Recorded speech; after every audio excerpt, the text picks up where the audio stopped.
Oke,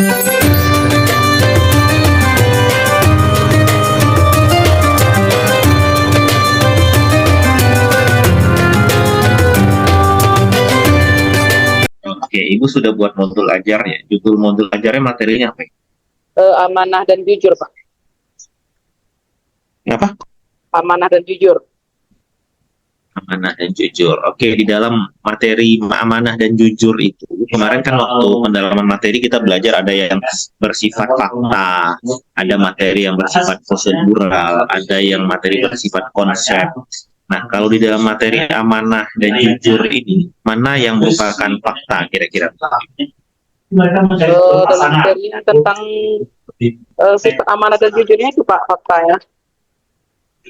Apa contohnya? Bisa sampaikan salah satu. Contohnya, misalnya untuk siswa, Pak ya. Boleh. Siswa berkata jujur saat mereka datang terlambat. Mereka berkata jujur, mungkin karena terlambat bangun. Oke, baik.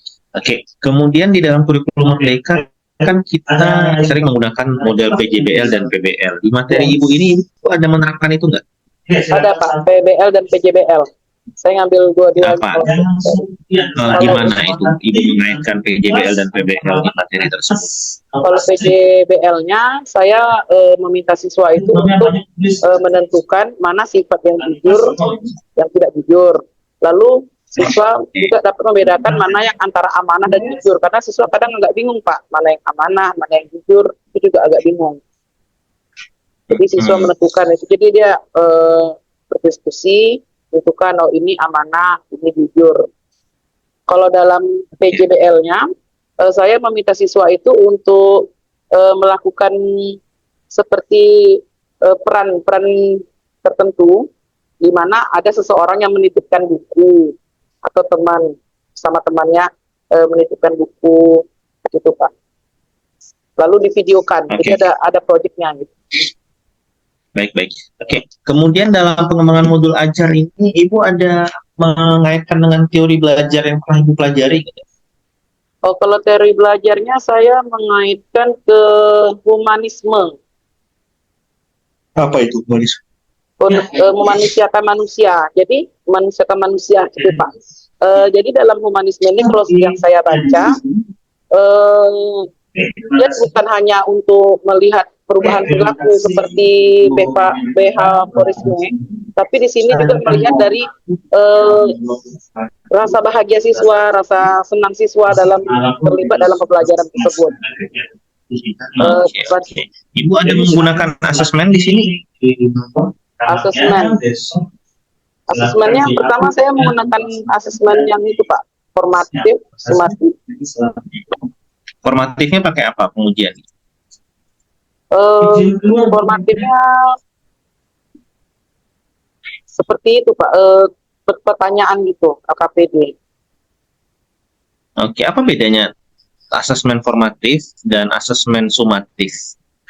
Kalau asesmen sumatif itu diberikan pada akhir. Aku terbalik, Pak ya. Di akhir. Kalau sumatif itu selama dalam pembelajaran, mungkin ulangan. Jadi kalau yang sumatif itu ya. Oke, modul proyek Ibu kemarin apa judulnya? Tentang amanah dan jujur juga, Pak, karena saya ngambil materi bulan 9, kata Bapak kan biar sinkron. Oke. Gimana Ibu mempraktekkan modul proyeknya itu nanti? Langkah-langkahnya gimana? Modul proyek, Pak ya. Oh ya, proyeknya OP5, Pak ya. OP5-nya saya ngambil tentang ini, Pak, tentang jadilah solusi bukan polusi. Itu kami mengambil tentang sampah. Karena di sekolah kami kan mungkin anak-anak ini masih suka buang sampah di tangga atau campur. Kadang tong sampah itu tiba-tiba pas diangkat ada airnya gitu. Ada tulang ikan, ada plastik, ada tulang ikan. Jadi kami ngambil materi proyek kami itu tentang sampah, pengolahan sampah. Oke. Kemudian bagaimana Ibu mengukurnya? Ada nggak instrumen pengukurannya untuk di proyek P5 kemarin? Ada rubrik penilaiannya nggak? Ada rubrik penilaiannya Pak. Jadi kalau kami di sekolah Apa kami, saja yang Ibu nilai?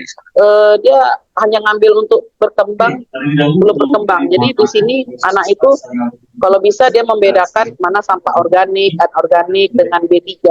Berarti kami bikin dia sudah mulai berkembang. Tapi kalau dia masih bingung, berarti belum berkembang gitu Pak.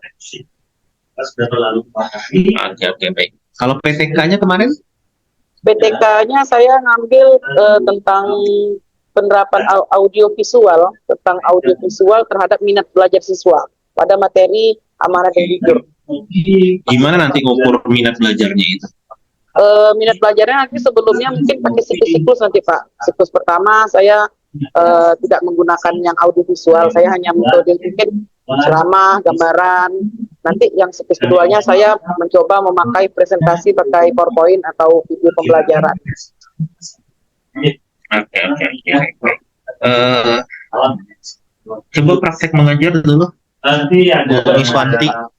Oke Pak, pakai PowerPoint Pak? Boleh.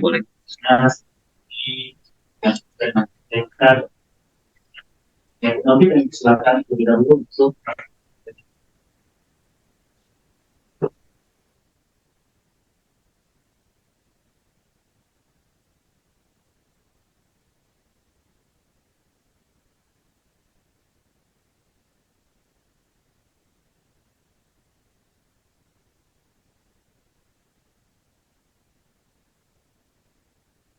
Assalamualaikum warahmatullahi wabarakatuh. Apa kabar anak-anak Ibu? Sehat semuanya? Ya. Itu di bawah kursinya si Hanafi ada kertas, tolong dibersihkan nak ya, dibuang dalam tong sampah. Lalu si Nanda bajunya masih keluar itu, tolong dirapikan. Bagaimana anak-anak Ibu hari ini? Sehat? Ya, baik. Alhamdulillah sehat semua ya nak ya. Baiklah, sebelum kita belajar, mari kita berdoa. Ibu minta untuk ketua kelasnya memimpin doa. Berdoa mulai nak ya. Amin. Ibu absen satu-satu nak ya. Rozi hadir, Della hadir. Oh, alhamdulillah, sekarang hadir semua ya. Nihil, tidak ada yang absen. Baiklah, sebelum Ibu mulai pelajaran, Ibu ingin menanyakan pelajaran minggu lalu. Kita belajar tentang, ya benar, kita belajar tentang kitab-kitab Allah. Ya, kitab-kitab Allah ada 4, yaitu Taurat, Zabur, Injil, dan Al-Quran. Baiklah, kita masuk ke materi kita pada hari ini, menjadi pribadi berintegritas dengan sifat amanah dan jujur. Sebelum kita masuk pelajaran, Ibu sampaikan dulu tujuan pembelajaran kita, yaitu menjelaskan pengertian amanah dan jujur, menunjukkan perilaku amanah dan jujur dalam kehidupan sehari-hari, memahami cara menerapkan perilaku amanah dan jujur, menyajikan contoh perilaku amanah dan jujur. Pernahkah kalian bersifat amanah? Kira-kira apa sifat amanah dan jujur yang pernah kalian lakukan? Ya, benar. Nah, kita harus berkata jujur apabila kita sudah meminjam pena teman, penanya hilang, kita harus jujur bahwa penanya hilang. Baiklah, adapun pengertian amanah dan jujur, amanah berarti pemenuhan hak-hak oleh manusia, baik terhadap Allah, orang lain maupun dirinya sendiri. Dan di sini sifat amanah tertuang pada Quran Surah An-Nisa ayat 4. Itu sesungguhnya ayat 58 ya nak ya. Sesungguhnya Allah menyuruh kamu menyampaikan amanat kepada yang berhak menerimanya dan menyuruh kamu apabila menetapkan hukum di antara manusia supaya kamu menetapkan dengan adil. Sesungguhnya Allah memberikan pengajaran yang sebaik-baiknya kepadamu. Sesungguhnya Allah adalah Maha mendengar lagi Maha melihat. Adapun 3 contoh sifat amanah. Yang pertama, amanah kepada Allah. Kedua, amanah kepada sesama manusia. Ketiga, amanah kepada diri sendiri. Contoh perilaku amanah.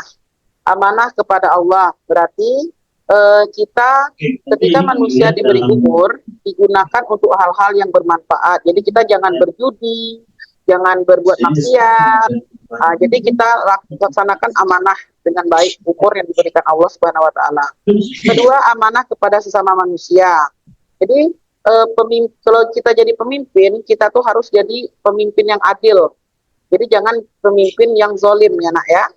Ketiga, amanah kepada diri sendiri. Nah, kalau kita seperti menjaga nyawa kita, kesehatan kita, makan tepat waktu, itu merupakan amanah terhadap diri kita sendiri.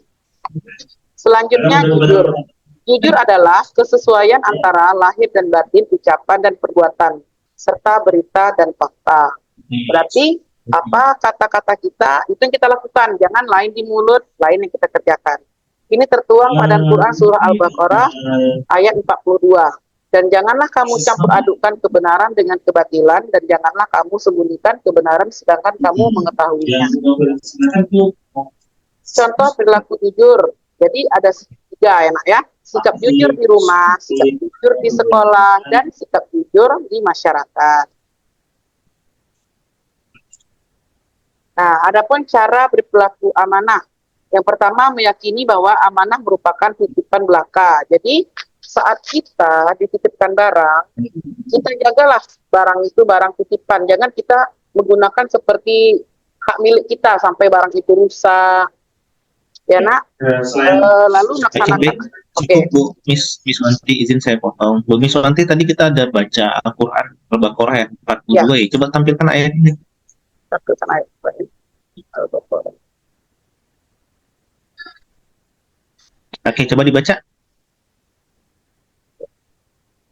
A'udzu billahi minasyaitonir rajim. Bismillahirrahmanirrahim.